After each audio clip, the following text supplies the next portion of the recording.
want to know how you see the world. Do you seek out urban beauty? Or do you create your own landscapes? Maybe it's outdoor adventure that makes your world turn. Let us bring your passion into focus and give you the best view yet. At Botwin Eye Group and Oculus Optical, we defy the norms by combining advanced medical eye care with Santa Fe's finest selection of luxury and artful eyeglasses. Botwin Eye Group and Oculus Optical, 2 locations in Santa Fe. Santa Fe Gloom Podcast. We are back. Another really fun, exciting episode. I have to admit to our audience and our fans, I did not necessarily prep for this episode. Michael's going to kind of break character for me. And we're honestly just going to basically just chat and talk like we normally have in the past. Michael, you're able to bring that out of me. Yeah. So thank you so much, man. If you want to just kind of briefly explain to our guests, our fans on just what you do here in Santa Fe, and then we'll just start to chat it off, man. No, it's good. I'm glad we're here. I'm glad we are part of this journey together. Clearly, we have nothing to talk about because that's what we do. We'll just sit in silence for hours. But no, my name is Mike Davis. I run a company called Merek Security Solutions. It's located in Santa Fe, and we're a cybersecurity firm focused mostly on cyber risk management, which is a long-winded term to say we just help clients, other businesses, understand their own cyber risk within their portfolio, within their data storage. If their doors are left unlocked at night, how do we resolve that? Those kind of things. And yeah, quite frankly, my career started in the Navy. I was in the Navy for 22 years and worked in that space in cybersecurity. Worked all across the world, places that I'd rather not talk about. And then I also worked at Boeing when I retired, and Boeing out of Washington, and landed a corporate job there for a while. Before Los Alamos National Laboratory recruited me, basically poached me from Boeing and brought me to the land of entrapment, which is where I've been for the last 8 years almost. And so about a year into that job at Lano, I had a midlife awakening and opened up the doors to this company in 2018. So I've been sitting in this role since then and enjoying every bit of it. And yeah, that's what I do essentially from a technology professional space. So. And how did we meet? Ha! You tell the story. We met at a conference, actually. We can collaborate. Yeah, no, I love that. We met at a conference. I think it was called Crossing the Summit or Crossing the Cactus. I forget what it was called, but it was a really interesting conference around future work and all the things attached to workforce development, but also looking at jobs. And we sat, I didn't know you at the time, but we were on a panel together and stumbled into that space. And I think that's what sparked the friendship and the brotherhood back in 2000. I don't know. It seemed like it's 100 years ago. I really think about like this all the time. I'm like, how long have I actually known this guy? But it feels like it's been like 20, 30 years. It's only been a few years relative to, time. That's how our brotherhood started. And as life would have it, we tried to adult and make plans to hang out. And we never kind of found that edge. And I think one day we just said, screw it. Let's just try to hang out and have coffee. And the rest, as they say, is history. So we've been at it for a few years now. It's been great. You're a good guy sometimes. Yeah, most of the time. Yeah, no, I really wish our viewers could have really heard like our discussion that we had last time when we met at a coffee shop, right? Got coffee, and then I followed you just basically downtown Santa Fe, dodging traffic and just really just talking, and it was refreshing for me. And it was just interesting to kind of towards the end of our walk, you were like, oh, I haven't really seen that tree before, and you're still, relatively new to Santa Fe or whatever. And you're like, how often do you come down to downtown Santa Fe? I'm like, really never, I don't really have a reason to per se. And we talked about gloom. We talked about city councilors, city government, all of those things, all the people who, attempt to make our community better. Right. Yeah. And I know that's definitely something, your firm does. And that's what the gloom strives to do. So, again, I just kind of wish that, viewers could have touched into that and you're always kind of giving me a hard time on like, do you I breathe? am. Do you just work all the time? Yeah. Um, Well, I don't think your viewers know how hard you work. I know maybe you told them. I don't know, but I don't think you sleep. I don't think you breathe. I think you snack. I don't think you actually sit down and like really just let your hair down. I think that's important as a friend, as a brother, to let you know that I care about your well-being. And it's not even a care like, oh my God, you're doomed if you don't do these 5 things. No, I think ultimately, I think we have to celebrate our wins in life. And even if they're a micro win, I think you have to celebrate that moment. Like, okay, I did a thing today that I didn't do yesterday. Therefore, I'm going to celebrate that with a nap or something that feels less shameful and less guilty. So our walk around Santa Fe that day was a typical Mike and Dave, kind of David type of interaction. But I think that day was different because we did touch into the thing that most friendships don't touch into is starting in the middle of a conversation. Most friendships start in the beginning, and there's just like this intro, and there's just this space of getting to know and feeling comfortable, feeling awkward. But we didn't start in the beginning. We started right in the middle, and we went deep. yeah. And we Why do had you think that is? I think we needed to. I think it was a time for us to kind of leverage what that felt like for us as friends. I think it was a real moment to show how deep we can get if we get past all the superficial conversations. One of the things about catching up with friends is that sometimes you don't see somebody for a few months or even a year, it doesn't matter. And oh my God, we should catch up. And when you do that date, you get a coffee at 2 o'clock and you do a catch up for an hour and then you disappear for a year. And I think that catch up is what it is. It's all it is. It's just a catch up. What have you been up to? Tell me all the happenings. And it doesn't leave room for, well, can we get together sooner than a year? Can we actually not just catch up, but actually interact from this momentum moving forward without feeling pressure? And that's always challenging, probably for guys mostly than anybody. I mean, we struggle with that space. Male platonic intimacy is always this journey around where's it all going, and let me define the boundaries and all this other things. But ultimately, what we want to do is just be heard and be like, I want to hang out with a friend and just have coffee and not feel judged based on my weirdness.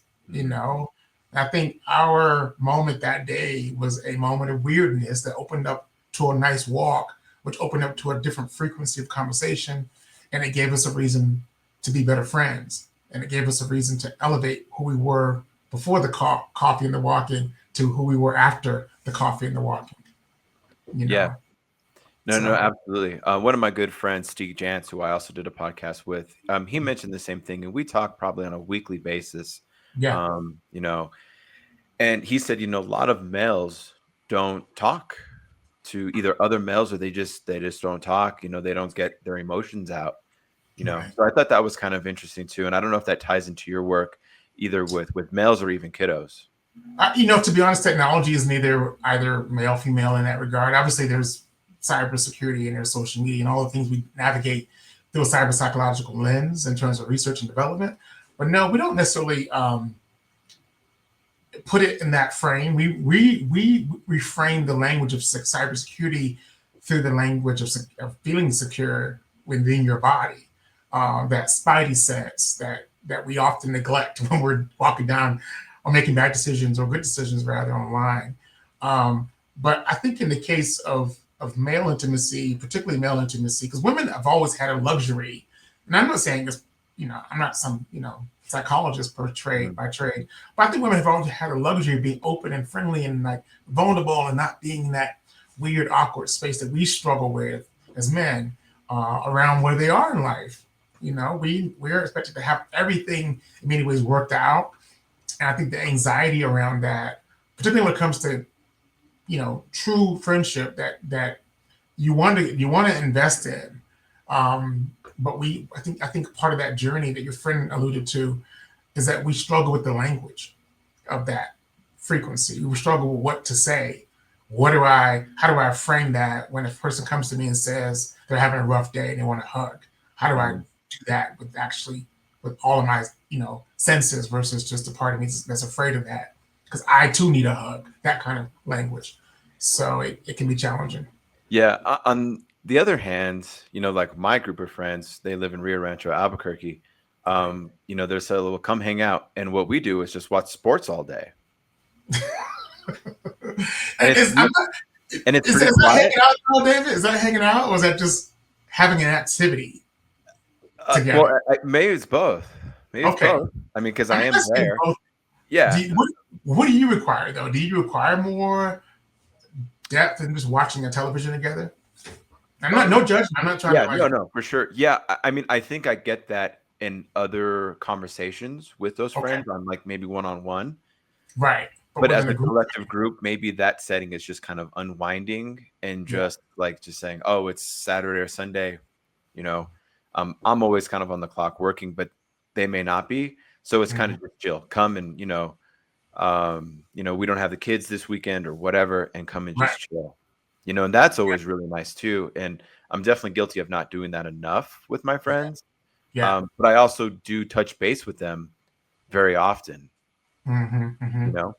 And is it touch base in terms of reconnecting, or just chatting, texting, hey, how's it going? And then I'll text you some other time. Like, how does that, Yeah. what I does that think end Yeah, I think it's different from each friend, up? Okay. So Gotcha. like for example, one of my best friends, Eric Moulton, he runs the Pit Press podcast, hmm and he does a lot of our social media. Well, he does all of our hmm social media. And he's quite frankly kind of like the brains behind the Gloom in a lot of ways, of the Right. image, the branding, the positioning, the messaging, a lot of that stuff we Mhm. just talk about, so we're Yeah. challenging each other. Like even for example, like on our podcast, he'll be like, dude, maybe you need to go more soccer centric, right? And I'm like, Mm. no, I'm gonna bring Micheal in. I'm gonna bring Micheal in. That has really I nothing to love it. do with sports per se, right? Yeah, for sure. Per se, at least at like the first lens, but Yeah, you yeah, peel it back and like, sure enough, probably it does somewhere, the competitiveness of yeah. business or, Yeah. that type of thing. So, Well, you know, you've what's probably that? seen Ted Lasso. You saw probably seen Ted Lasso, right? Oh, It's. yeah. I mean, that's classic example of, oh, this is sports, this is soccer, but not Yeah. really. Um, and being in the military, it's all about that language, that frequency of camaraderie and a team dynamic. I mean, it doesn't have to be a football passing through, but it can be something that really built around how do we win better, not just how do we win, but how do we Mhm. win better Mhm. as a team. Yeah, no, absolutely. So I guess to kind of answer your question, I think it just kind of varies, So I'm talking to Eric probably on a daily basis. Okay. His wife makes fun of us and like, have you called David yet, or has David called you? But we are talking mostly business. And then he's also he does medical supplies, and Okay. I do senior care. He called me this morning. He's like, hey man, I'm on my way to Santa Fe. I'll be at St. Vincent's today. You want to grab lunch or whatever, so we're in that same field. And then we also have, our separate businesses that have to do with sports. So we're Mhm. either talking about kind of one or the other, you know? Do you feel the pressure? I know you mentioned earlier about you guys have similar work flow, and Mhm. conversations are really business focused. Do you feel like there's a need to shift that at all, or is there a moment where you don't want to talk about business? You don't want to talk about, you know, I happen to be in the area. How about we just make time to be in the area together? Would it be something different for you if that were the case, or is that already happening in other ways with him? Yeah, I think that might be happening in other ways with other friends, Oh, okay. or people who are younger than I, who are starting a business and they're asking for advice. Now Mhm. I'm not really talking about the gloom or senior care. I'm talking about more of like philosophical stuff of business practices, and Mhm. that might kind of cure that itch, so to speak. Perfect. Yeah, and I get it. The only challenge I have around that is that it's still business. Like, where does David show up in that? Like, what is the version of you that's, you Yeah, know, that watched the and Spence that morning? What that's happened? Like, that's the common theme of our conversations, right? Is that you're trying to bring that out, but totally. and I'm like, I don't know how to answer that. The only way I know how to answer that is maybe this just is me, right? Like it is which is me. fair. Yeah, That's a fair assessment. I mean, yeah. I only ask because I think there was a part of you that wasn't this way before all this happened.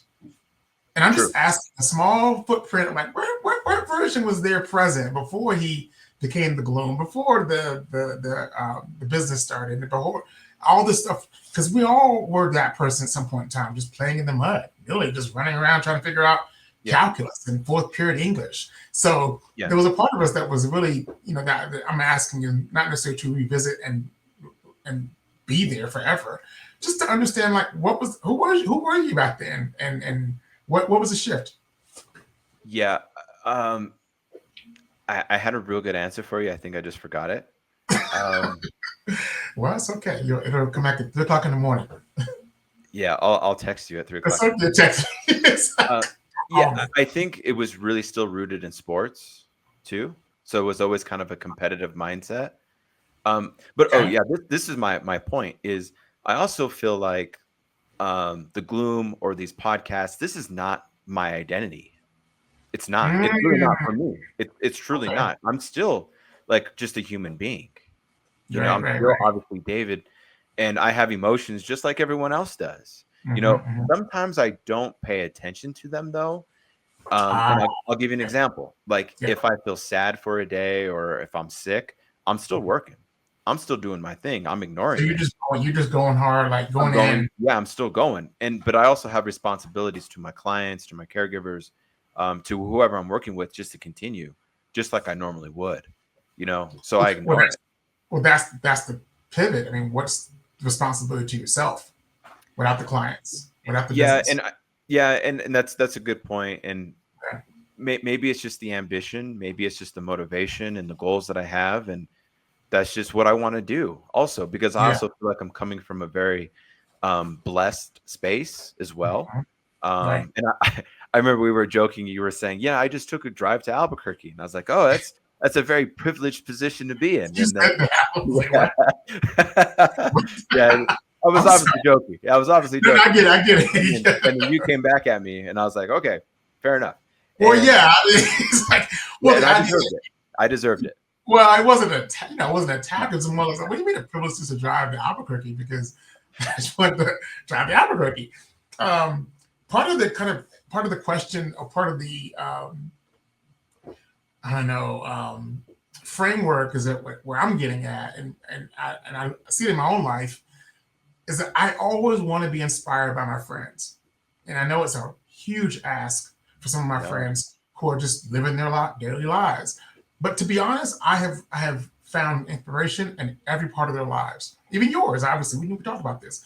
Like, I don't wake up one day and say, this person has inspired me, this person has not. Everyone has inspired me in whatever capacity of their day. So I always look for that inspiration in my own life. Like, what am I doing to inspire myself? Because this person made me coffee, or this person gave me a cool text message, or this person who I haven't seen in 3 years found me on social media and hit me up. Like, I'm inspired by all those like moments that someone spent time to give to me, and like to give me energy and give me effort. And so I always ask. So that's the framework of the question: is really, where in your own life are you inspired, and where in your own life can you just be self-reliant, to be radically self-reliant in your own inspiration without any external anything, Yeah, I think it kind of I guess you didn't really ask a question per se, but I can kind of just give an example too. Like, again, my friend Eric, he's got kids.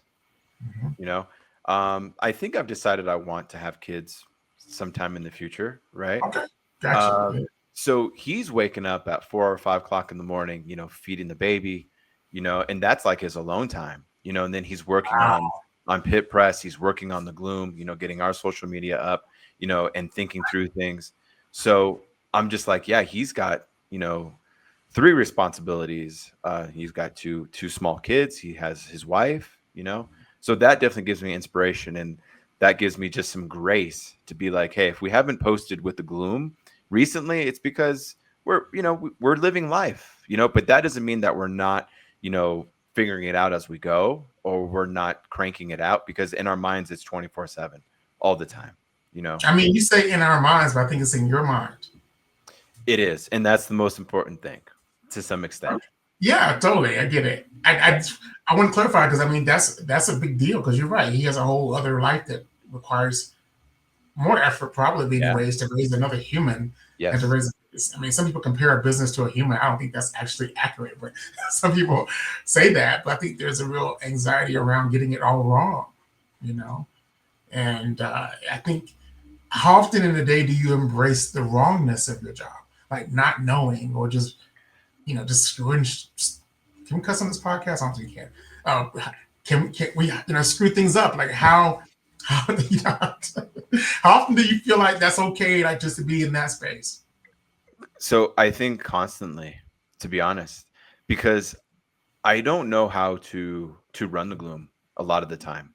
I know how to Mm. run the senior care business. That I think I'm a real content expert on. But there's still with the gloom, there's a lot of not knowing. It's And also how? it's just so new to me because I've only been doing it for 2 or 3 years, Right. and we made a major mistake or mishap. We're not apologizing for it, but just even how we got off the gate in terms of arena soccer in the community, Yeah, for like sure. it didn't work, right? We if you look at business terms, we didn't do our market analysis. We may have not looked at our customers, the Mhm. environment of the Right. situation, right? So we were maybe a little bit more like cavalier about it, saying, like soccer, we want soccer. And Yeah. that's sometimes just not the case. You Right. have to build up your shareholders. You have to kind of start small and move forward. So we've made I don't want to call them mistakes, but I just like mishaps or whatever. Again, we're not apologizing for it, but Right. hindsight's always 2020. But and then even now when we have the gloom established, right? It's like, well, what's the future bring? Mhm. Don't know. Couldn't tell you. Are we working towards it? Yes. Do we have some type of plan? Yeah. But could we absolutely know what? Yeah. It's so hard to know, and we've made just mishaps. You I know. think that's a healthy approach to it, David. I mean, one of the biggest, being an entrepreneur, you're always getting all kinds of advice Yeah. from people who are senior or who've been out there a lot longer. But one of the best, pearls of advice or wisdom I received, and we kind of talked about this during our walk a little bit, was, start with an exit strategy. Start with, if you create the business on Monday, how are you going to sell it on Tuesday? Like having that in your mind ahead of the game, before you buy a stapler, before you buy a desk, before you buy a website, think about how you sell it. And it taught me a valuable lesson about letting go. And it started early, and I did not understand this mindset back then. But as time has gone through, and I've always leveraged the selling it, the exit strategy, the kind of getting out of it. I love what I do, but I recognize it's one part of me. It's a vessel that's opening up a door this way.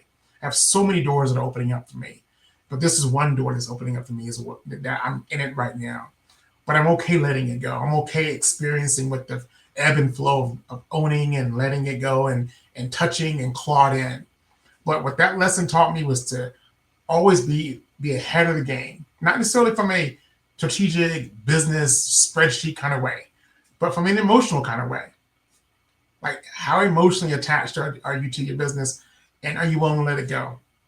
And because ultimately we can't do everything, there's going to be a baton that I get to hand off to somebody one day who will become the new CEO of this company. And I get to be the guy who's board emeritus, living in the wind somewhere. And that's okay. I think that's kind of the texture. So I guess I would ask you the same question. Do you have an exit strategy for any of this, whether it be the gloom or your actual business? Yeah. I think those are I have another friend who we've done on the podcast, Ralphie, financial planner. He's Mm, always stressing this on me. He's like, dude, what's going to happen in 10 or 15 years? that's And I'm it. like, dude, I get it, but I don't know what I'm going to do 10 or 15 minutes from now. I don't know. I don't Or know. should you? Or 10 or Should you not? I don't know. Yeah, I don't know. Maybe. I Um, mean, there's some parts of your life that maybe can be more free flowing, but I mean, like we said earlier, you're not carrying a kid around. You're not right. with a wife. You're not carrying a whole family. It's just you. So you can, and well, I guess, and your dog. You can maintain some free flowing around that. Not so trapped by the system, so to speak. And I think that's where I really thrive is just that creativity to wake up and say, I don't know what's going to happen today, but I know I need to make it happen today. I know I Yeah. need to reach out to referral sources. need to check in with clients, caregivers. I need to check in with players, our coach, or just start to like plan it out, So I'm constantly just doing those little baby steps to move that needle forward. But it's hard for me to conceptualize 10 or 15 years from now. Maybe in a financial standpoint, I do a little bit better of a job in terms of like being frugal and saving money per se. Right. But I haven't gotten there yet. And that is something I haven't gotten to. It's funny with our work that we do with young folks. A couple years ago, I was 2022. I gave a TEDx talk in Albuquerque on cyber happiness and mindfulness as a service. And it's not a pitch to the talk as it is about what happened on stage midway through. And I bring this up because it ties directly to what we were talking about earlier. Midway through the stage, I gave this talk around cybersecurity and mindfulness and all the things. And I realized I was speaking to the wrong audience. And I realized I need to speak to kids, because in the audience were my peers, my friends, and the adults and people who I know. And we were all in the same goo together. Even me giving a talk, I was in the same goo with these adults navigating the technology kind of grind. And I realized these young folks who are 6, 7, 8, 9, 10, they're the future of all of it. And so, and I think if anything, we owe ourselves a moral obligation to give these young folks, or the baton to the best person in coming up. And so I left that stage and created this curriculum that's now in 3 schools and things like that. But I would bring it up because I recognize, like, if I didn't ask that question in the middle of this momentous moment in my life, it triggered me. And if you look at the talk, around 4 minutes in, I was like, interesting, kind of out of body a little bit. But it opened up a different question for me, opened up a different why for me. It gave me a freedom that I thought, oh wow, I can choose better. And it was an interesting moment for me. It was almost spiritual in a way. I wouldn't say it's completely in that esoteric way, but it gave me a clarity in the middle of something that I thought was the pinnacle of my career as far as giving a talk in the TEDx stage. So I will ask you the question around that, because I think when you don't see stuff coming, maybe that's the question. Like, how prepared are you for what you don't see coming? And are you able to listen in that space and be okay with that space and maybe be receptive to that space? We don't fall in love with each other because it's just love and, oh my God, you're the one. It's timing. And timing sets that parameter to say yes or no. Because if you caught that person a week, they're gorgeous or beautiful, or how big a bank account you have, you would have been dismissed. No, I'm not ready for all that. Catch me in a week. Because it's timing. I was ready to receive you in a week later. I think that's kind of where I'm getting at, is like, ultimately, how receptive are you to like what you don't see coming? Or do you give bandwidth to that space in your life? The uncertainty. Yeah. It just depends on what form. What does that mean? Yeah, what that means is this might be crazy of a response, but you met us. Oh, man. That's what we do.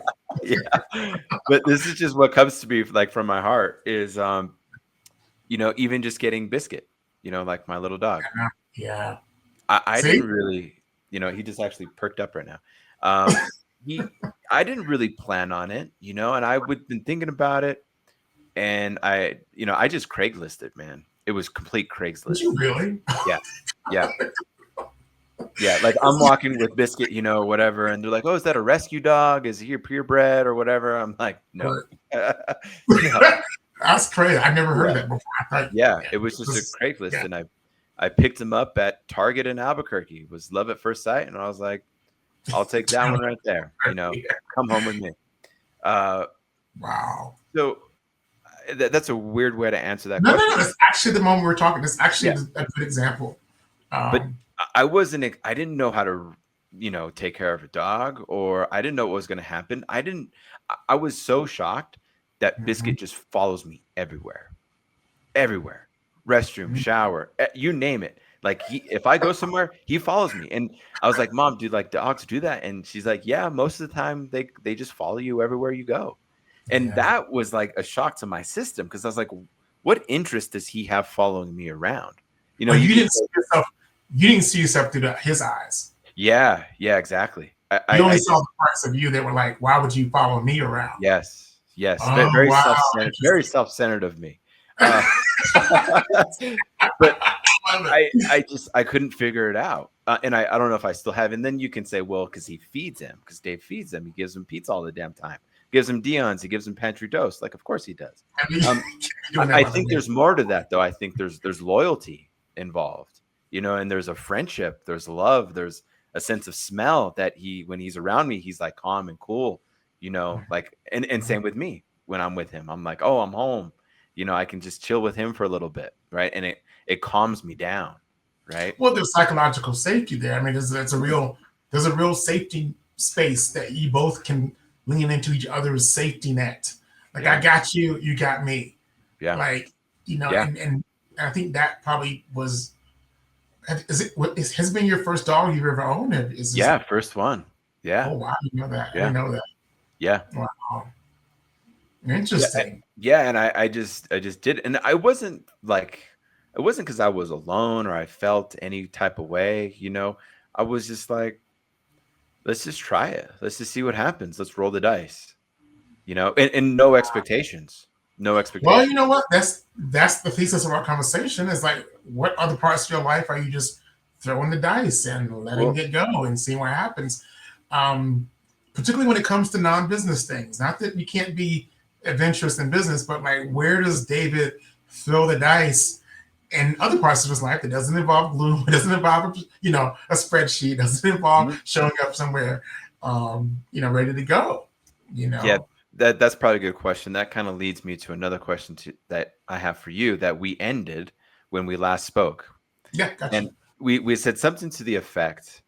And I'm not avoiding that concept because I Oh, no, want no, to no, come yeah, back to yeah, it. yeah, yeah. Yeah. We're Um, free flowing. We're free flowing. Yeah, yeah, I mentioned something to the effect of you can't have it all, yeah. right? Oof. Yes, And you challenged me and you I said did. yes, you can. Yeah. So I want to kind of do a little bit of a deeper dive in that. We don't have to go into the weeds, but Okay. Yeah. what did you mean by that? And I'll probably challenge, or I'm going to say what I think for me. Say what you I'm got. just going to start. You I'm going got to to answer do. my own question, bro. Yeah, yeah. I Uh, got is the way I kind of took it was the perception might be you're married, you have kids, you have a puppy, you have a career, you have your parents, you have your family, you have friends nearby, you. Right. you're connected in the community, um, you're financially stable, Mm-hmm. health, and you're like in your 30s or 40s, Mm-hmm. and that could be perceived as you kind of have it all. You kind of have what you thought you could have, and Mm-hmm. you have it, right? My rebuttal to that is, well, that person may feel like they're not like in love with their spouse, or they reminisce when they were 18 or 19 of having that freedom, you know, or something happens, right? Like, and this is a little bit of unfair, but something happens to that individual where they don't have it all of a sudden. The wife Mm-hmm. leaves or they lose the job. So that Mm-hmm. fairy tale ending, and I know Kobe Bryant talked about this. You know, there's Yeah, yeah. like no fairy tale ending, so to speak, because you know I could be on the couch when my wife's mad at me, and you know this, that, and the other, and you know that fairy tale ending doesn't really have an ending because we could fight or you know whatever. We can lose the Right. basketball game, Right. etc. So that's Right. kind of how I took it. And I also don't want to be like, well, I want it all and so self-centered, you know, I get it. and be like, or saying like, I have to have it all with a Mm-hmm. position of privilege, right? Yeah. Yeah. Yeah. I That's kind deserve of it. what I meant. And just saying like, you just got to take life as it comes. You just got to go with the flow, you know, and you got to be like, you know, well, if I look at my refrigerator right now, I literally just have like some eggs and some tortillas and like some salad. But at least I have that. As At you least have I that. have that, right? And that's good. Next That's one's good enough. free. Yeah, Yeah. that's good enough for me. At least I got the fridge. I Yeah. got the roof over my head. You know. Um. So No, this is what's your good. No, this response is to good. that? I love that you brought this up. We did leave that as a cliffhanger, Yeah. inadvertently. I don't think that was planned that way. I think we just No. happened to kind of end the walk with that. And I believe I thought about that on the way home, obviously. So I guess my reframe around that isn't necessarily about having it all. It's really focused on when was the last time you, David, was fully satisfied in the things you do have. I think that's kind of where we struggle. Like you acknowledged earlier around the wife arguing with you in the bed, on the couch, and the fridge doesn't have all the food in it, but it has some salad. Like we're never really satisfied. We're just constantly chasing the next thing. So I think if we lower our expectations of the world a little bit, not necessarily lower your standards, but expectations, we can actually have it all because we don't have to have the Gucci and the Prada to keep warm.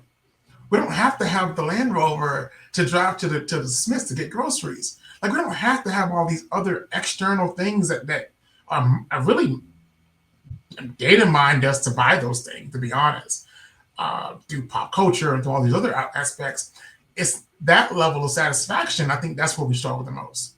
So we can have it all. We just choose this other value system that puts us in a position where we constantly are chasing brands and labels and marketing, and we're not chasing our own internal desires because our internal desires have been taken over by these brands and labels and marketing.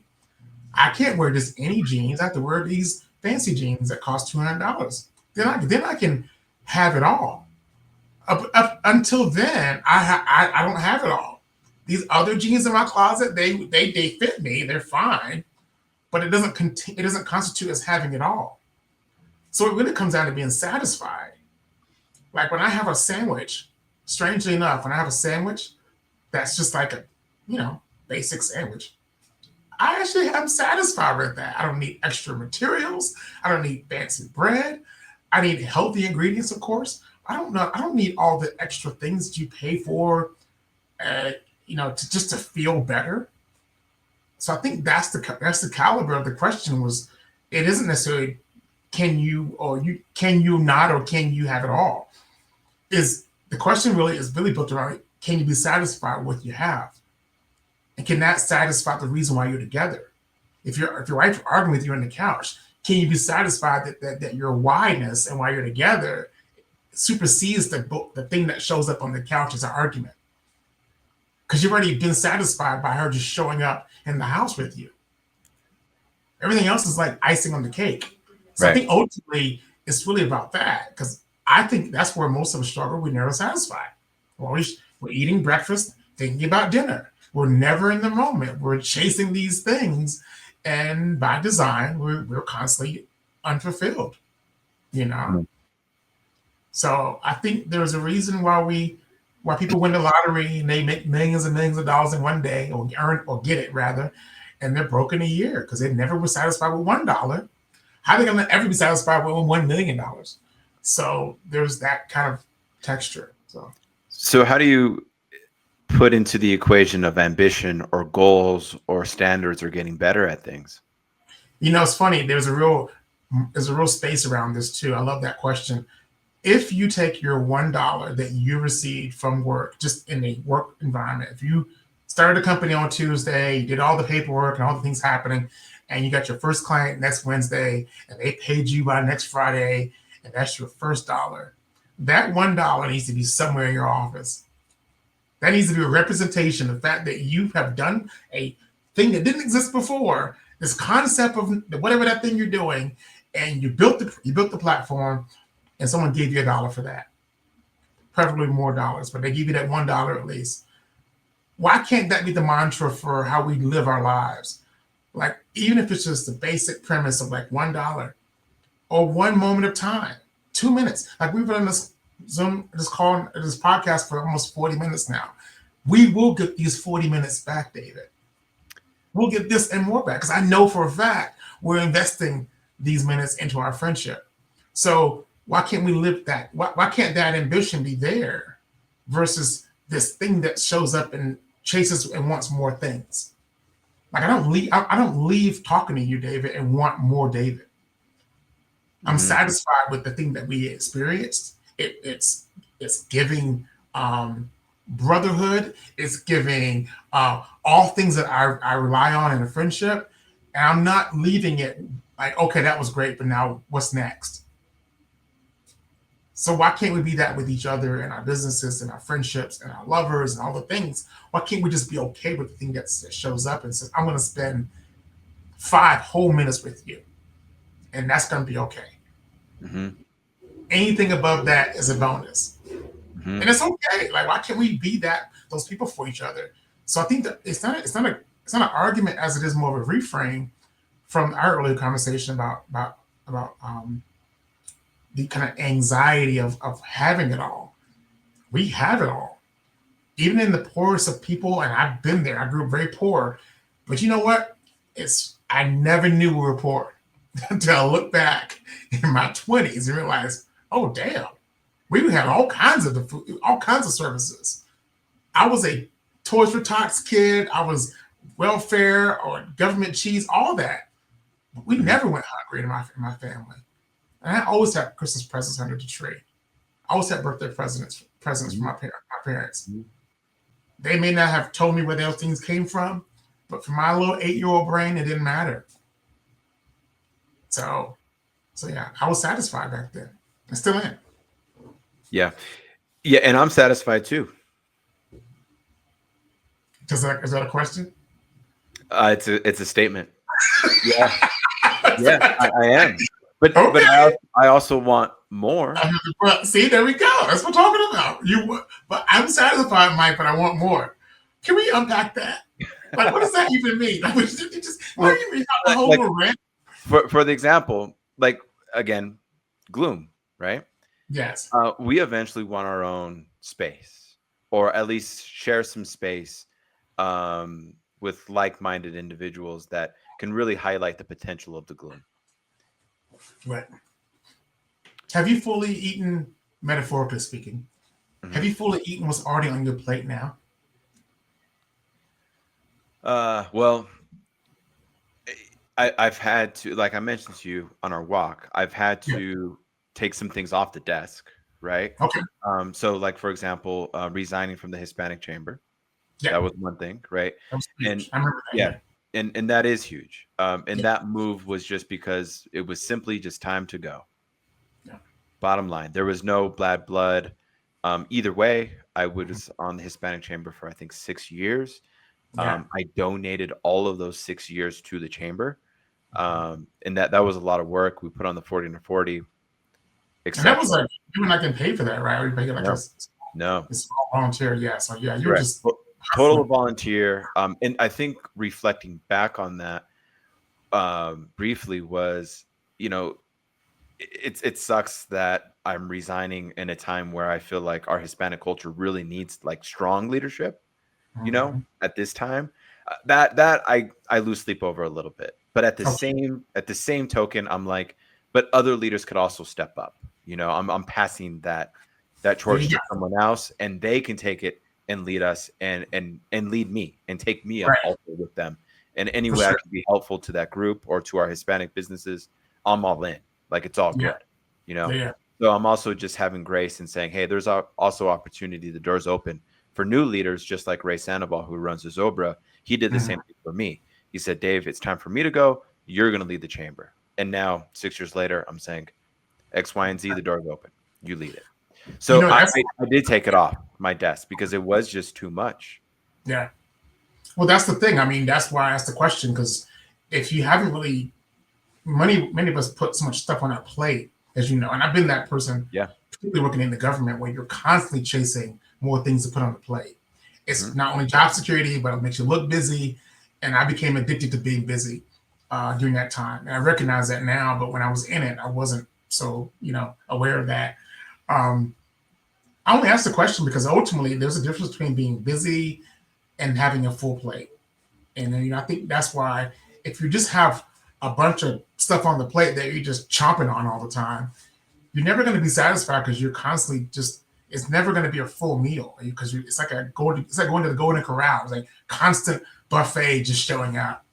But why not just have a plate that just has the right amount of protein, the right amount of carbohydrates, the right amount of starches, whatever it looks like, and it just satisfies you to some degree where you don't have to leave the dinner to go get McDonald's afterwards, or you're like chasing the next thing to eat. Yeah, I think it may, don't quote me on this, It may be because of the fear of losing it too, See, right? oh, Like that's with the senior care, and there's two layers to this. right. Is I want to keep the business going. I want my caregivers to have constant work. If I let off the gas pedal with the gloom, I'm just afraid what could happen, Well, right? this So isn't. I No, still that's want not. to I still That's want to not. grind it out, right?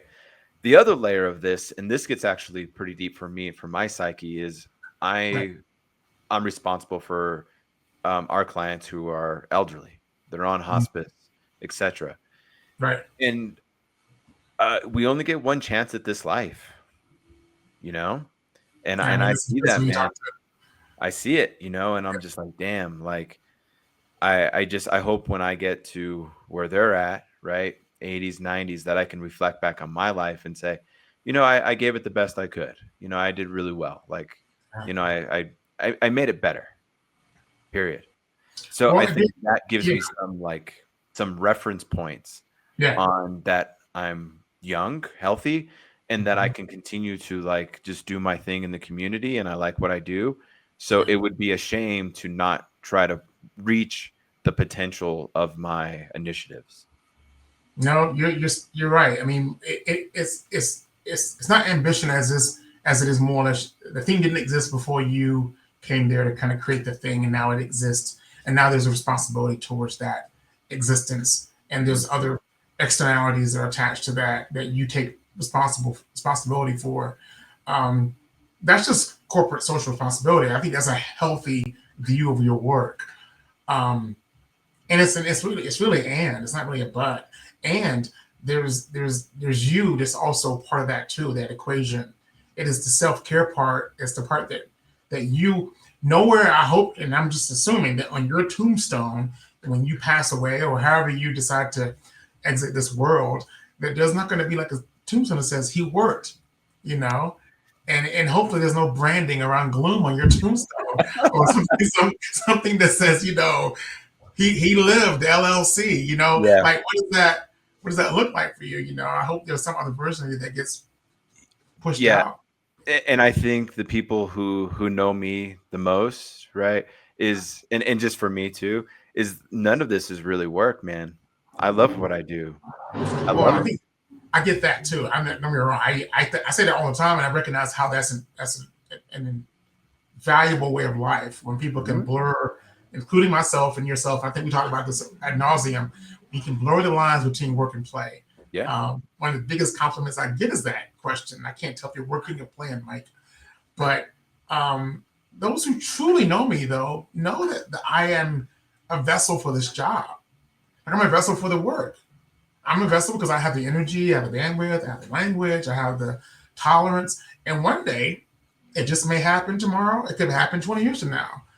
There's gonna be a part of me that says, okay, Mike, that chapter is over. This is a closed chapter.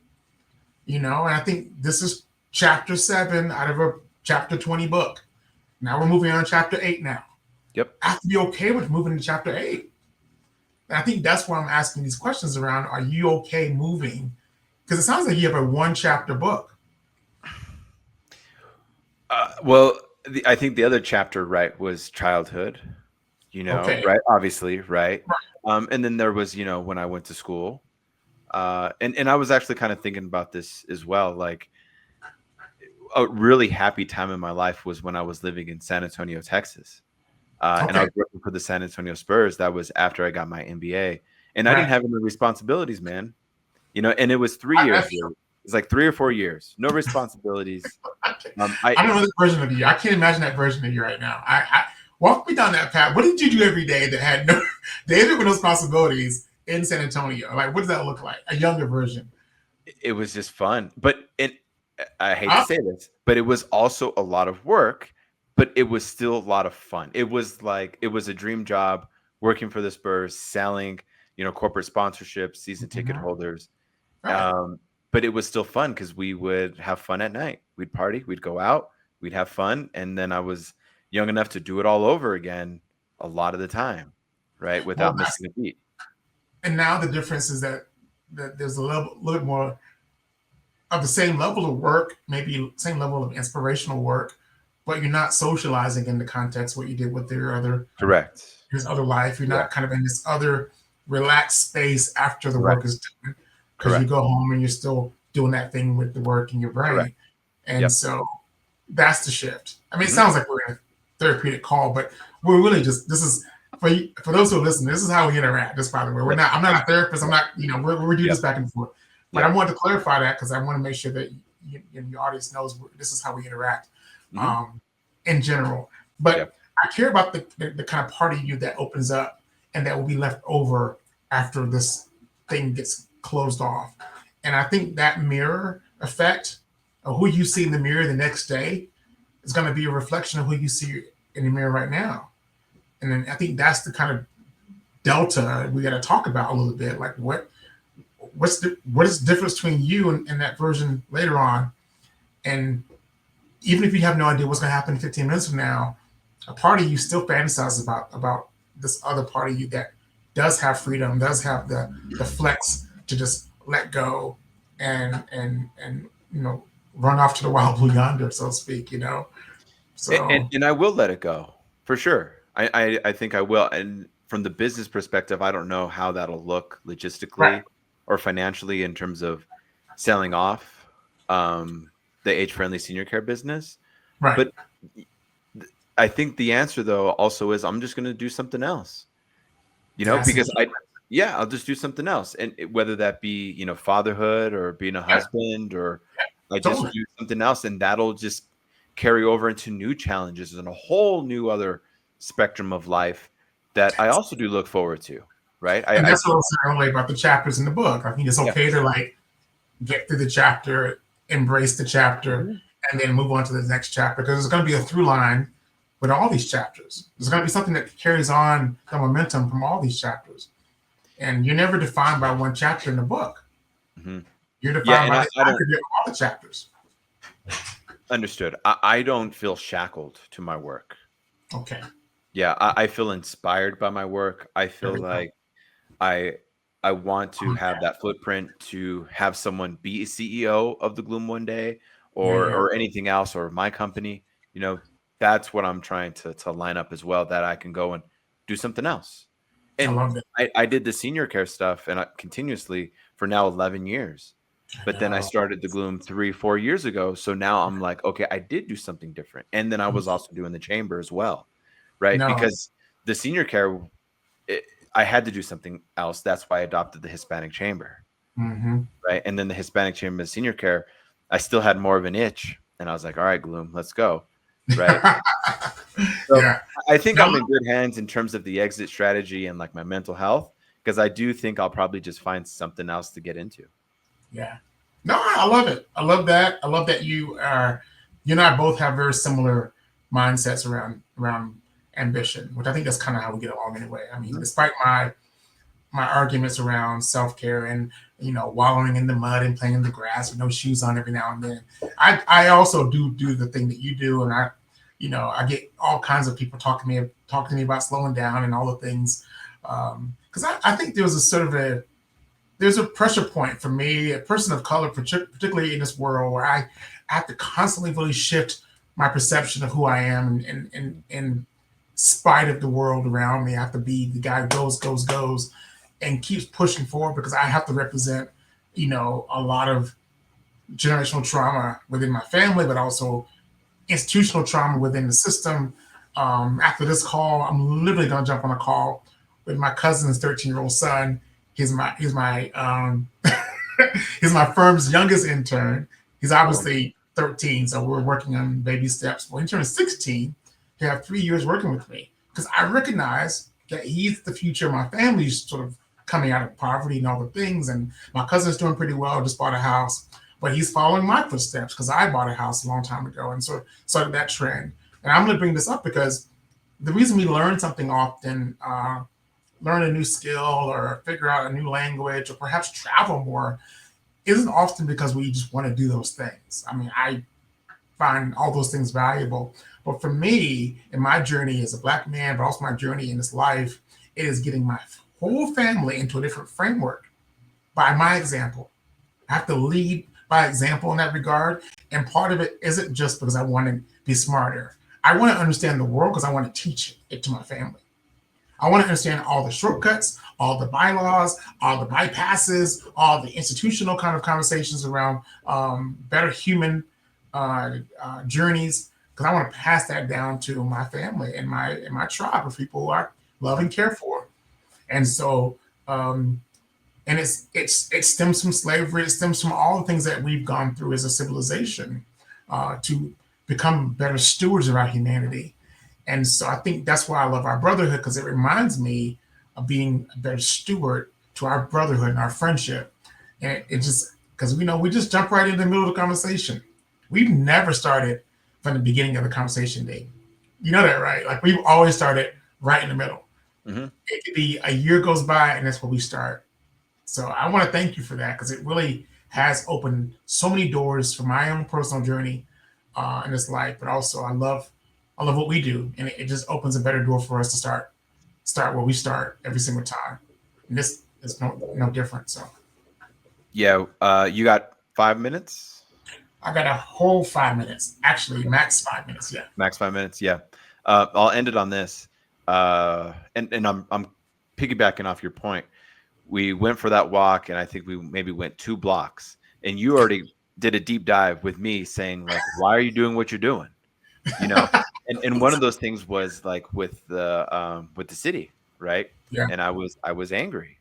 I felt like the equity was not shared, right? And that's kind of what you just touched on as well, too, right? Yeah. All of those things that unfortunately we have experienced, and that really woke me up. I was like, yeah, there is unfairness, even in Santa Fe, even me being born and raised here, there still was unfairness through my lens. Right. Yeah. But I mean, that you were able to bring that out within like 2 minutes.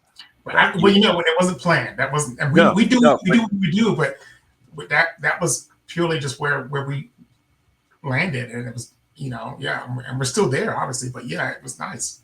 So. Yeah. And I think it's good for our audience to know that too, just how I kind of move and groove too is, in the beginning, it was off of like, just, this is really unfair. Why can't we share space in a community center? Why doesn't the bloom belong here? Why don't our fans and everyone watching this podcast, why can't we play at the community center? Why is that? Right? Yeah. Speaking truth to power, right? No, you're absolutely right. And honestly, speaking truth to power is often challenging, particularly from where you speak truth to power. Communication isn't what you say, is what people hear. Yeah. And sometimes what you say, they may hear through a trauma lens. Or what you say, they may hear through a combative lens, or you coming in too hot lens, and you got to stay in your place lens, and so it is challenging. And I think that's the hustle in this life. We got to figure out how to come in through all the doors. Are you gonna close the front door? I'll come through the back. Are you gonna close the back door? I'll come through the chimney like Santa Claus. You're gonna close the chimney. I'm gonna go through the window in the back. It's like you got to find ways, and then ultimately realize, this house isn't even right. So why am I working my energy getting to this house when it's not even the right house? So, I think that's the conversations that we have the ability to choose better, and we can build our own house. That's right. So yeah. All right, man. Thank you so much. This was good. This was good for our audience. I'm excited. I had a good time, and obviously we've been doing this on the down low for the longest time outside of the audience framework, but this is good to be on this cast with you, because it's what we do. So thank you for having me. I'm honored, even more than I am in general with you. But now in this space. So thank you. Yeah, no, I've been working it, man. I've been telling you, jump on the podcast, jump on the podcast. Come on. You're like my little Instagram in my inbox type of vibe. Yeah. Check out the podcast. I'm like, bro, I get it. But no, it worked out. I appreciate the invite. And of course, I'm more than happy to come back anytime and hang out with you. And just, do that dance with you. This has been great. For sure. Thanks, man. Thank you for the friendship. Thank you for believing in me too. Absolutely. That goes a long ways. You're absolutely worth it, David. You know that, right? Like, absolutely. There's for the record, he's worth it. Amen. 100%. Michael, thank you so much, man. We'll have you back. Thank you. Cool, bro. Thank you.